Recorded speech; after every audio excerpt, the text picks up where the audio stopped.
দুবৰীয়া মাকক অমিতৰ লগত বিয়া নহওঁ বুলি ক'লে। নমস্কাৰ বন্ধু বান্ধৱীসকল, মোৰ এটা নতুন ভিডিঅ'লৈ আপোনালোকক পুনৰবাৰ স্বাগতম জনাইছোঁ। সংসাৰত সম্প্ৰচাৰিত হৈ থকা অদম্য যাত্ৰা ধাৰাবাহিকখনৰ আজিৰ খণ্ডটি চাবলৈ বহুত বেছি ইণ্টাৰেষ্টিং হ'বলৈ গৈ আছে। যদিহে আপোনালোকে অদম্য যাত্ৰা ধাৰাবাহিকখন চাই ভাল পায় তেনেহ'লে ভিডিঅ'টোত এটা লাইক কৰি আমাৰ চেনেলটো ছাবস্ক্ৰাইব কৰি ল'ব। এনেকুৱা ধৰণৰ আপডেট মোক পাই থাকিবলৈ। অদম্য যাত্ৰা ধাৰাবাহিকখনৰ যোৱাদি খণ্ডত দেখিবলৈ পাইছিলে অকণি বাইদেৱে অমিতৰ বাবে গঢ়াবলৈ দিয়া চেইনডাল মিনতিৰ ওচৰলৈ লৈ আহিছিলে আৰু মিনতিয়ে চেইনডাল চাই এইডাল বাৰু সৰু হ'ব নেকি, দুবৰীয়া বাৰু দৰা ঘৰলৈ গৈ লাজ পাব নেকি বুলি অকণি বাইদেউ সুধিছিলে।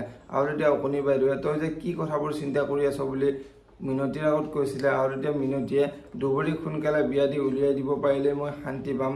এইখন ঘৰতনো তাই কিমান কষ্ট খাই থাকিব, তাই দৰা ঘৰলৈ গৈ তাই ৰাণীৰ দৰে থাকিব পাৰিলেই হ'ল বুলি অকণি বাইদেউৰ আগত কৈছিলে। আৰু এই সকলোবোৰ কথা অনু আৰু দুবৰীয়ে শুনি আছিলে। আৰু অনুৱে মাকৰ ওচৰলৈ আহি আমাৰ মহাৰাণীজনীৰ বাবে আমি ভাল ল'ৰা এজন চাব লাগিব বুলি মাকৰ আগত কোৱাত মাক আচৰিত হৈ পৰা দেখিবলৈ পাইছিলে।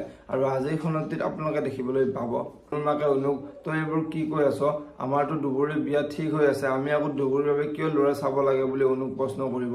আৰু তেতিয়া অনুৱে আমি দুবৰীক অমিতৰ লগত বিয়া দিব নোৱাৰোঁ, অমিত ল'ৰাটো একেবাৰে ভাল নহয়, তাৰ বেলেগ ছোৱালীৰ লগত সম্পৰ্ক আছে, আজি মই নিজেই দেখিছোঁ বুলি মাকৰ আগত ক'ব। আৰু তেতিয়া মাক আচৰিত হৈ পৰিব।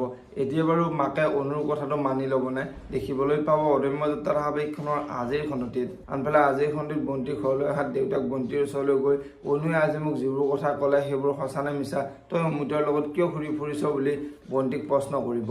এতিয়া বাৰু বন্তিয়ে দেউতাকক কি ক'ব দেখিবলৈ পাব অদম্য যাত্ৰা ধাৰাবাহিকখনৰ আজিৰ খণ্ডটিত। যদিহে আপোনালোকে অদম্য যাত্ৰা ধাৰাবাহিকখন চাই ভাল পায় তেনেহ'লে ভিডিঅ'টোত এটা লাইক কৰি আমাৰ চেনেলটো ছাবস্ক্ৰাইব কৰি ল'ব। এনেকুৱা ধৰণৰ আপডেট মোক পাই থাকিবলৈ ধন্যবাদ।